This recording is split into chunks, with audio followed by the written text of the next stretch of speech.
ఇది మనకి గురివింద ఉంది కదా, గురివింద ఎక్కడ పడితే అక్కడ ఉంటుంది. మనం గురివింద ఇళ్ళలో పెంచేసుకోవచ్చు. మామూలుగా గురివింద అంటే గురివింద పూసలు ఎరుపు తలుపు ఉంటాయి. అది సహజంగా ఎక్కడ పడితే దొరుకుతుంది. ఇప్పుడు ఉంది, ఎక్కడైనా మనకి పెంచుకోగలం, ఈజీగా దొరుకుతాయి. కానీ ఇది తెల్ల గురివింద. ఇది పూస మొత్తం తెల్లగా ఉంటుంది అన్నమాట. ఎరుపు దానికన్నా ఎక్కువ శక్తివంతమైన ఒక మూలిక ఇది. ఇది నార్మల్ డెలివరీస్కి కట్టడానికి కానీ, ఈ ముఖ్యంగా ఏంటంటే హెయిర్ రీగ్రోత్, వెంట్రుకలు మళ్ళీ కొత్తగా మొలడానికి ఈ గింజ చాలా ఫాస్ట్గా పనిచేస్తుంది, చాలా అద్భుతంగా పనిచేస్తుంది.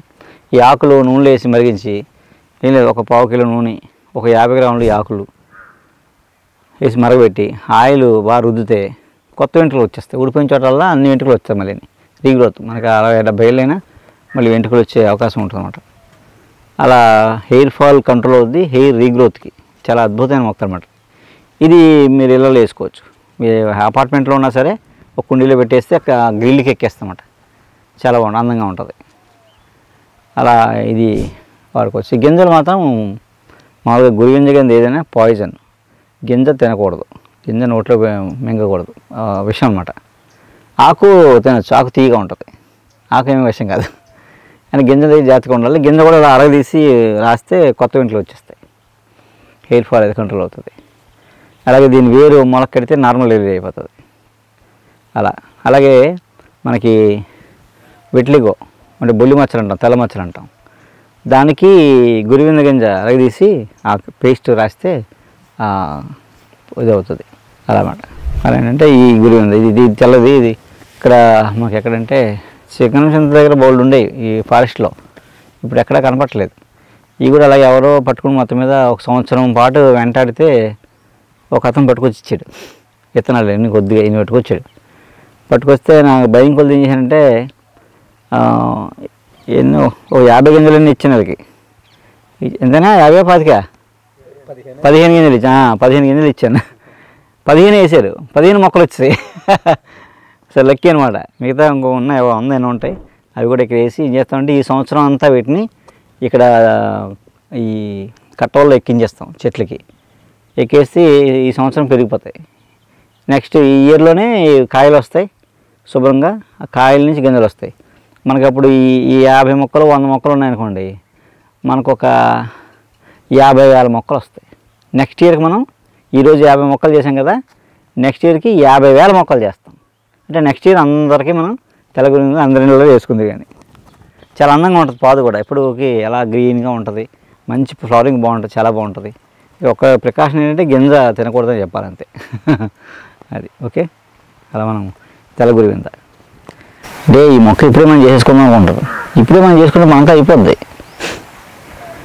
ఇప్పుడు అది మనకున్న ప్రాబ్లమ్స్ బోల్ ఆప్షన్స్ కూడా ఉన్నాయి, ఏం చేసుకోవచ్చు. ఇదే ఉండాలని కూడా లేదు. దీన్ని పూల మొక్కలు చాలా ఉంటాయి. దీన్ని మనం డెవలప్ చేస్తే 2 ఏళ్ళు 3 ఏళ్ళు డెవలప్ చేస్తుంటే నెక్స్ట్ తరానికి ఉపయోగపడతాయి. అది మన కాన్సెప్ట్. ఇప్పుడు దొరికింది కదా అని మనం మొత్తం వేసేసి మేము వేసామనుకోండి, ఇంకేం ఉండదు, ఉన్న కాస్త పోద్ది అనమాట. అలా అనుకునే పోయినాయి మనకు మొక్కలన్నీ. భూమి పొల్యూట్ అయిపోయింది, వ్యవసాయ భూమి పొల్యూట్ అయిపోయింది. 2 విత్తనం మనం హైబ్రిడ్ విత్తనం అయిపోయింది. 2 రైతుకి సరైన గిట్టుబాటు ధర లేదు. ఏంటి ఆ విత్తనాలు వేస్తే మళ్ళీ మొలవు, ప్రాసెస్డ్. రకరకాలుగా మొత్తం వ్యవసాయం అంతా విచ్ఛిన్నం అయిపోయి హైబ్రిడ్ మయంలో ఉన్నాం మనం ఇప్పుడు. జిమోడిఫికేషన్ అది ఎంత దారుణం అంటే అవి తింటాం కదా మనం. అవి ఎలా చేస్తారు తెలుసా మీకు? విత్తనాలని హైబ్రిడ్ ఎలా చేస్తారు తెలుసా? ఎలకల క్రోమోజోమ్స్, పందికొక్కుల క్రోమోజోమ్స్ చేస్తారు. తింటే ఒక వంకాయ ఉందనుకోండి, మామూలు దేశవాళీ చెట్టు అయితే 4-5 కాస్తుంది. అదే హైబ్రిడ్ అయితే 10 కాయలు కాస్తుంది. ఎలకలు 10 పిల్లలు పెడతాయి కదా, అది అవి తింటాం మనం. తింటే ఏమవుతాం? ఎలకల్లా పుడతాం. తర్వాత ఇంకా మనం ఎంత 21 feet హైట్ అంతేనండి. ఆ కాలంలో అమ్మడి కాలంలో 21, 18, 20 అలా 7కి వచ్చాం. 7 నుంచి 5కి వచ్చాం. తర్వాత 3 అంగుళాలకు వస్తాం. ఈ హైబ్రిడ్ విత్తనాలు తింటే, హైబ్రిడ్ కూడా తింటే లిల్లీ పొట్టి చెప్తారు కదా, వెంపాల చెట్టుకి నిచ్చినేసి పెడతారని. అన్నమాట. పొట్టిగా అవుతుంటారు, తెలివితేటలు పెరిగిపోతుంటాయి అన్నమాట. పొట్టిగా ఇగొలది తెలివితేటలు పెరిగిపోతుంటాయి. మనకు అదే అయ్యింది. ఇదేనా అదే పైచ్యం పెరుగుద్ది అనమాట. పాలు తాగొచ్చు, పాలు మంచిదే. మీకు ఎప్పుడు కూడా మోడర్న్ సైన్స్ ఏం చెప్తుందని వినకండి, దానివల్ల ఉపయోగం ఉందో లేదో పక్కన పెట్టేయండి. మీ పూర్వీకులు ఏం చేశారు, మీ తాత అమ్మమ్మ తండ్రి వాళ్ళందరూ ఏం చేశారు? వాళ్ళు బాగోలేదా? వాళ్ళందరూ పాలు తాగలేదా? మనకన్నా బాగున్నారా? వాళ్ళకైనా గ్యాస్ట్రిక్లు ఉన్నాయా? వాళ్ళు మజ్జిగ తాగారు కదా, నెయ్యి తిన్నారు కదా, హార్ట్ అటాక్లు ఉన్నాయా? నువ్వుల నూనె తాగారు కదా, ఏమైనా ఉన్నాయా? నేతి గారెలు తిన్నారు కదా, అంటే గారెలు నేతిలో ముంచుకుని తిన్నారు కదా, ఏమైనా గుండె జబ్బులు వచ్చాయా? ఏం లేదు కదా. ఒబెసిటీ ఉందా? లేదు కదా. ఎందుకు లేదు? సో అవే వాటికి ఆ జబ్బులు రాకుండా చేసేవి. కొవ్వుకు విరుగుడు అంతేనండి. అలా అలా అలా మన అవన్నీ తిన్నాం కాబట్టి బాగున్నారు. అందుకని మన పూర్వీకులు ఏం వెలువలు కాదు, సైంటిస్టులు. 10,000 సంవత్సరాల క్రితమే మనం ఎలా ఉండాలో రాసేసి వెళ్ళిపోయారు.